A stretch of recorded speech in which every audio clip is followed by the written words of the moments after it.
Hello and welcome to another video, and today I'm sharing my early impressions of Silent Hill 2 Remake.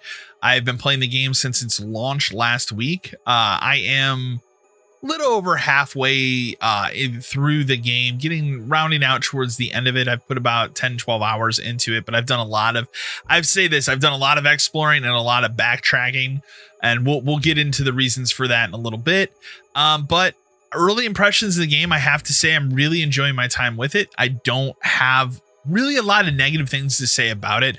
I know that before the game came out, it was kind of a controversial release because I think there are people that really don't like Bloober Team and did not want them to handle the Silent Hill remake, which confuses me because I came off of playing their previous game, The Medium, back in 21. I think it was 2021. And really enjoyed my time with that game. I thought that was a really solid horror game, and it reminded me of Silent Hill. So when it was announced that Bloober Team were going to be responsible for this remake, I thought that seems like a good choice. And they have a long history of making pretty excellent horror games. I mean, I've played Layers of Fear. I thought that game was awesome. The 2019 Blair Witch game that was kind of based on that remake movie, I thought that was pretty solid as well. So this team totally can handle it. And I think they've come off of it really well. Obviously, like a little bit over a year ago, we had the whole situation where people were upset about the visuals a little bit and some of the combat looked kind of clunky. And then this team went underground for a year, didn't show anything of the game, and kind of resurfaced this past summer and announced the release date for it. And it looked a lot better. And I have to give them credit. Like, from all the complaints that people had, it seems like they really took that to heart and fixed those issues, because the game that I'm playing, I'm having a fantastic time with, and there's really little for me to complain about. I think there are, obviously it's a remake, but there are quality of life improvements here. You can dodge a little bit better now. Obviously the game takes place, in a third person view, kind of like the Resident Evil remakes, over the shoulder, which works a lot better than tank controls, even though I honestly would have been happy with them remaking it with tank controls, because I think that would have been a very ballsy thing to do in 2024, but I digress.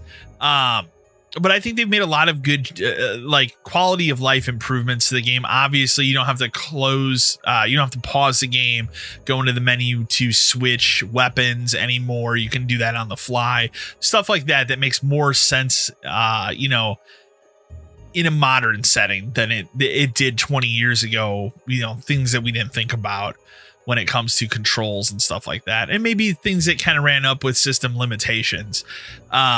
Visually, this game is jaw-dropping at times. It looks incredible. It's an Unreal 5 game. Unfortunately, being an Unreal 5 game, it does come with some frame rate issues. I am playing the game on PS5. I am playing the game in performance mode, and I don't notice that much of a degradation from the resolution going to performance mode.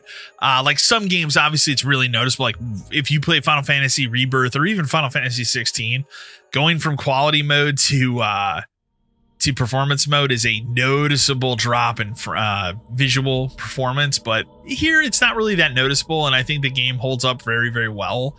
But unfortunately, Unreal Engine 5 has a tendency at higher frame rates to introduce a hitching or a stutter problem, and Silent Hill succumbs to this issue, and I think it's more of a developer situation where developers, I just don't think broadly, I'm not saying Bloober Team, but broadly, I think developers are still learning the tools of Unreal 5 and learning how to iron out some of those issues. So maybe a future patch or something might fix this.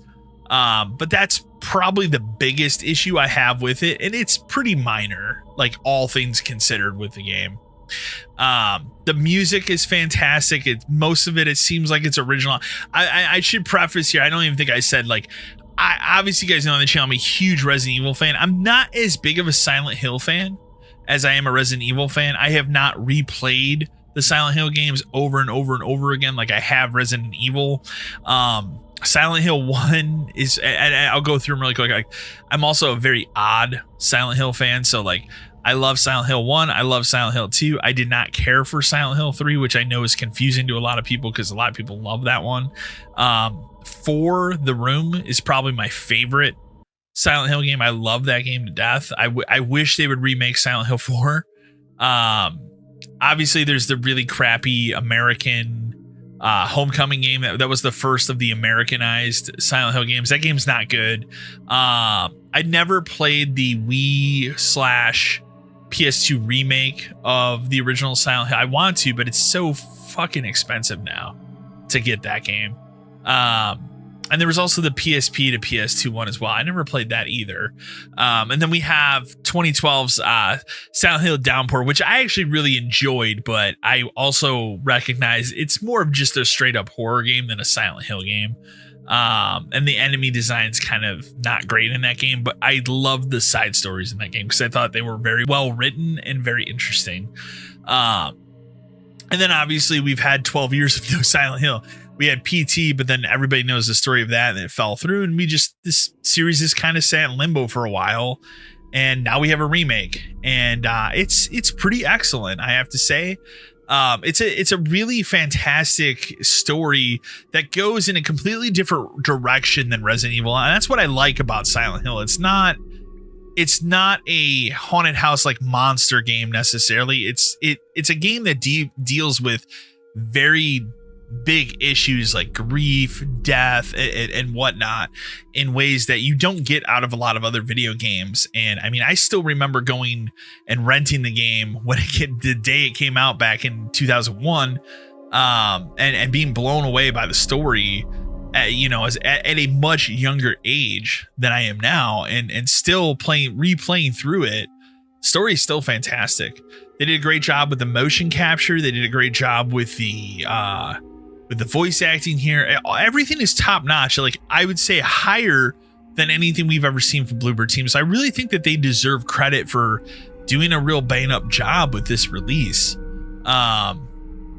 So right now for me, I mean, early impressions, like I said, I'm about halfway through it.